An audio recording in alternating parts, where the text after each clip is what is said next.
To defend ourselves against an unpredictable world, we often build a fortress. We construct psychological walls or an intellectual library, hoping to shield our identity from the impact of suffering. This rigid defense protects a vulnerable core. Inside the fortress, a wounded inner child holds a bowl over their head, perpetually waiting for the sky to fall. When trauma breaches these walls, we attempt to reclaim control through a victory narrative. We frame our experience as a war, where the self acted as a hero who fought a demon and won. Alternatively, we might adopt a destruction narrative. In this story, the trauma is a force that ruined our original identity, leaving a complete stranger in its place. These narratives fail because they depend on a static, unchanging version of the self. They ignore the fluid reality of how healing and growth actually function in a living system. To find a resilient blueprint for recovery, we must look at a tomato leaf, specifically the relationship between the tobacco hornworm and the Cotesia wasp. In this garden, meaning is discovered by surrendering to ancient ecological laws of transformation. The process begins with an unannounced arrival. A tiny iridescent Cotesia wasp lands on a tobacco hornworm to inject its eggs. Normally, a host would thrash or fight back, but the hornworm remains still because the wasp injects a specific virus alongside its eggs. This infographic shows the emptying phase. The CCBV virus rewires the hornworm's signaling pathways, preventing an immune response. It's described as chemistry taking the time to be polite. By providing a negotiated, announced arrival, the virus bypasses the hornworm's defenses. This mechanism parallels the human experience of recovery. A witness or community provides a retroactive naming of the trauma.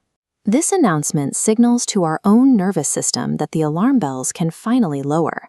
Real meaning-making begins with this necessary surrender of our internal defense systems, allowing the actual work of recovery to proceed. From a human perspective, this looks like parasitic destruction. The wasp larvae consume the hornworm's stored energy, its fat body. The wasp's worldview suggests a different logic.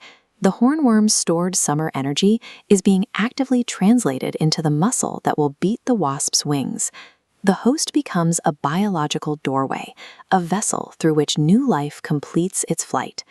We feel this same sense of loss when grief or addiction consumes our stored summer, our youthful plans and certainties. The allegory reframes our deepest pain as a translation of the old self into a doorway for what comes next. Moving to the filling on the right side of the infographic, the wasp larvae chew out of the hornworm's skin and spin white cocoons. At the bottom right, under the final twitch, the hollowed, spent hornworm stands guard, protecting the cocoons that consumed its life. This stewardship is the true face of recovery. The spent body finds a final purpose in guarding the growth and flight of others. This drawing of Indra's net scales that concept to human existence, showing a single causal chain fanning into an interconnected network.